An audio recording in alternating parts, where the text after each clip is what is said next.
আসসালামু আলাইকুম। ডিজাইন এসএনজিতে স্বাগতম। আজকে আমি আপনাদেরকে দেখাবো কিভাবে খুব সহজে নতুন উপায়ে কালো ফটোকে ফর্সা করবেন। একদম বেসিক টিউটোরিয়াল সহজে আমি বোঝাবো, স্টেপ বাই স্টেপ। তো আর দেরি করব না, আপনারা শুরু থেকে স্কিপ করবেন না। তো আপনারা, আমি একটা ছবি পছন্দ করে আমি ফটোশপে এনে ড্র্যাগ করছি।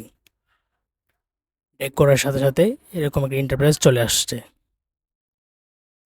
এরকম ইন্টারফেসটা চলে আসার পরে ওই পাশে লেয়ার বক্সে আপনারা লক করা দেখছেন। তারপরে এই প্লাস আইকনটা চেপে আমি এরকম একটা লেয়ার নিব। তারপরে কালার, যে স্লাইডারগুলি, এটা ফরগ্রাউন্ড আর ব্যাকগ্রাউন্ড কালারটা দেখবেন ব্ল্যাক কালারটা উপরে থাকবে। তারপর কন্ট্রোল ব্যাক স্পেস দিবেন, কালারটা হোয়াইট হয়ে যাবে। কন্ট্রোল ব্যাক স্পেস দিলে কালারটা হোয়াইট হয়ে যাবে। তারপর আপনারা সফট কালার দিয়ে দিবেন, এখান থেকে ব্লেন্ডিং অপশন থেকে সফট কালার আপনারা লেয়ারটা চেপে ধরে করবেন। তারপর এখানে ক্যামেরার মতো আইকনটা আসে না, ওইটার মধ্যে আপনারা অল চেপে লেয়ার মার্কস করবেন।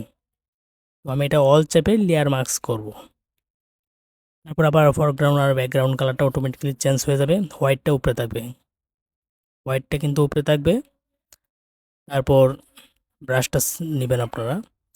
ব্রাশটা নিয়ে অপাসিটি আর ফ্লোটা 100% থাকবে। তো আপনারা এইরকম টিউটোরিয়াল পেতে আমার চ্যানেলে ভিজিট করুন। আমার চ্যানেলে অসংখ্য এই ধরনের টিউটোরিয়াল রয়েছে। আর ভিডিওটা ভালো লাগলে একটা লাইক কমেন্ট করবেন, আর কমেন্ট করে জানাবেন আপনাদের কী ধরনের ভিডিও চাই। ধন্যবাদ সবাইকে।